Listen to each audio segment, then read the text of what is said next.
కరూర్లో హృదయ విదారకర ఘటన చోటు చేసుకుంది. తొక్కిసలాట మృతుల్లో కాబోయే జంట మృతి చెందారు. ఇటీవల నిశ్చితార్థం చేసుకున్నారు ఆకాష్, గోకులశ్రీ. వచ్చే నెలలోనే వీరి వివాహం కూడా ఖాయమైంది. విజయ్ సభకు కాబోయే భార్యతో ఆకాష్ వచ్చాడు. తొక్కిసలాటలో ఇద్దరు కూడా మృతి చెందారు. ఇరు కుటుంబాల్లో తీవ్ర విషాదమైతే నెలకొంది. కాబోయే జంట పెళ్లికి ముందే వైవాహిక జీవితాన్ని కలలు కన్నారు. అభిమాన హీరో వస్తున్నాడని తెలిసి ఆశగా ఇద్దరు అక్కడ చూడ్డానికి వెళ్లారు. పిల్లా పాపలతో కలకాలం చిలక గోరింకల్లా కలిసి ఉండాల్సిన వారు ఈరోజు కాటికి చేరారు.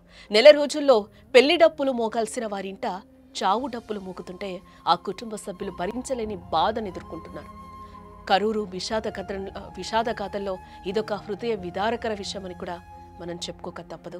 కరూరుకు చెందిన ఆకాష్, ఉప్పిడమంగళం ప్రాంతానికి చెందిన గోకులశ్రీలకు ఇటీవల నిశ్చితార్థం జరిగింది. వచ్చే నెలలోనే వారి పెళ్లి కూడా జరగబోతోంది. ఎంతో గ్రాండ్గా చేసుకునేందుకు ఏర్పాట్లు కూడా చేసుకుంటున్నారు. ఇంతలోనే తాము ఇద్దరు అభిమానించే హీరో కరూరుకు వస్తున్నాడని తెలిసి ఇద్దరూ కలిసి కట్టుగా వెళ్లారు. కానీ తిరిగి రాని లోకానికి వెళ్లిపోయారు. పెళ్లిళ్లు స్వర్గంలో నిర్ణయించబడతాయి అన్నట్టు వారి చావు కూడా పైనే నిర్ణయించబడిందేమో. తొక్కిసలాట్లో ఇద్దరు మరణించారు. 24 ఏళ్ల వయసులోనే చనిపోయి అందరికంట కన్నీరు పెట్టించారు.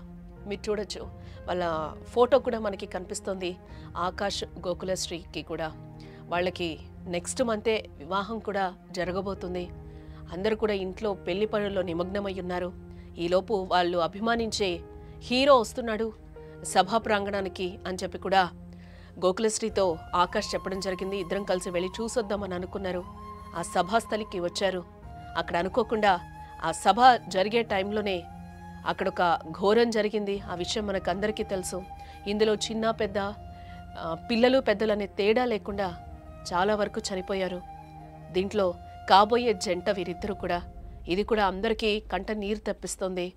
ఎన్నో ఆశలతో వైవాహిక జీవితం కొనసాగాలంటూ కూడా వాళ్ళు కోరుకుంటారు. ఈ నేపథ్యంలోనే అనుకోకుండా ఈ సంఘటనతో వాళ్ళ ఇరు కుటుంబాల్లో కూడా తీవ్ర విషాదాన్ని నింపిందని కూడా చెప్పుకోవచ్చు. చివరి సెల్ఫీలో యువకుడు కూలింగ్ గ్లాస్తో తడి టవల్తో తలకు కట్టుకుని ఆ మహిళ మెడలో తడి టవల్తో ఫోజులిచ్చి దానిని తన కుటుంబానికి పంపింది. వారు తీసుకున్న చివరి సెల్ఫీ కుటుంబ సభ్యులకు పంపించిన కొద్ది క్షణాలకే వారి మరణం కూడా సంభవించడం ఇక్కడ మనం మహా విషాదంగా కూడా కనపడుతోంది. తొక్కిసలాట్లో 39 మంది మరణించగా అందులోకి ఇలాంటి ఎన్నో విచారకరమైన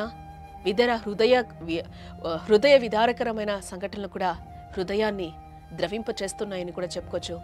ఇలాంటి వీడియోస్, ఇలాంటి ఫొటోస్ కూడా ప్రజెంట్ నెట్టింట వైరల్గా మారాయని కూడా చెప్పుకోవచ్చు.